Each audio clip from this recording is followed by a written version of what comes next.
Hello defence listeners, स्वागत है आप सबका एक और नए डिफेंस वीडियो में, जिसमें हम बात करने वाले हैं भारतीय वायुसेना और थल सेना के लिए बनाए जा रहे ISR एयरक्राफ्ट के बारे में, जिसे हम intelligence, surveillance, target acquisition and reconnaissance aircraft बोलते हैं। जिस तरीके से एक अवॉक्स एयरक्राफ्ट हवा में एनिमी के सभी एसेट्स के ऊपर नजर रखती है और फाइटर जेट के साथ मिलकर मिशन को परफॉर्म करती है, वैसे ही एक ISR aircraft battlefield management aircraft है, जो डिफरेंट टाइप ऑफ सेंसर्स और रडार से इक्विप्ड होता है और अपने इन powerful air to ground radar और सेंसर्स की मदद से यह बैटलफील्ड की एक सटीक मैप बनाती है और ग्राउंड स्टेशन इस एयरक्राफ्ट की डाटा की मदद से कहां पर कौन सा सिस्टम डिप्लॉय करना है ये डिसाइड कर पाते हैं। यानी कि ये एयरक्राफ्ट एक तरीके से एनिमी के लिए चक्रव्यूह को रचने और उसे तोड़कर हमारी आर्म्ड फोर्सेस कैसे एनिमी एरिया में घुस सकती है, तो इसके ऊपर प्रॉपर प्लानिंग करने में हमारी ग्राउंड स्टेशन का हेल्प करती है। साथ में ये एनिमी एरिया का पिक्चर लेती है और इसके अलावा ग्राउंड पर एनिमी द्वारा कौन से सिस्टम को तेजी से डिप्लॉय किया जा रहा है और कौन से सिस्टम की मूवमेंट स्लो है,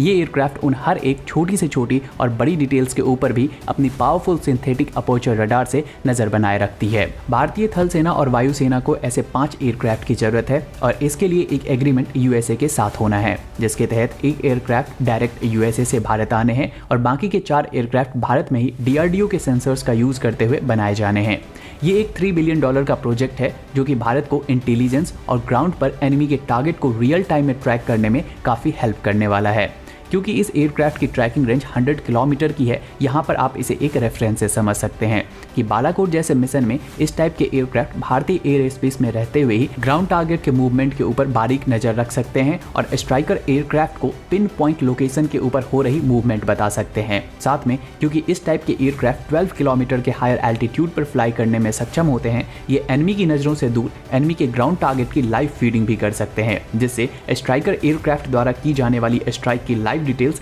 एनालिसिस के लिए भी मिल सकती है। तो जिस तरीके से नेवी के पास P-8I नेपट्यून एयरक्राफ्ट है, वायुसेना के पास अवॉक सिस्टम है, उसी तरीके से ISR वायुसेना और थल सेना द्वारा ज्वाइंटली एनिमी के ऊपर इंटेलिजेंस गैदर करने के लिए ऑपरेट किया जाने वाला है। अगर इस सिस्टम के सेंसर्स की बात करें तो ये सिस्टम एक कंप्लीट C4 ISR सिस्टम है, जिसे हम command, control, communication and computer intelligence, surveillance and reconnaissance system बोलते हैं। इसका मतलब ये हुआ कि ये सिस्टम अपने आप में हवा में फ्लाई कर रहा एक कंट्रोल रूम है, जिसका सबसे इंपॉर्टेंट सेंसर एक AESA रडार है, जिसे फ्यूसेलाज के नीचे माउंट किया गया है। वहीं इस एयरक्राफ्ट में सिंथेटिक अपर्चर रडार और इनवर्स सिंथेटिक अपर्चर रडार दोनों मोड में अवेलेबल होते हैं, जिसके कारण ये कितने भी वर्स्ट एटमॉस्फेयर में बहुत ही आसानी से अपने मिशन को अंजाम देने में सक्षम है। वहीं जो दूसरा इंपॉर्टेंट सिस्टम है वो है long range oblique photographic camera, जो कि टारगेट की 3D इमेज तक ले सकता है। इस सिस्टम की इंपॉर्टेंस आप इस बात से समझ सकते हैं कि ये सिस्टम ग्राउंड पर मौजूद एनिमी के छिपे हुए सोल्जर्स को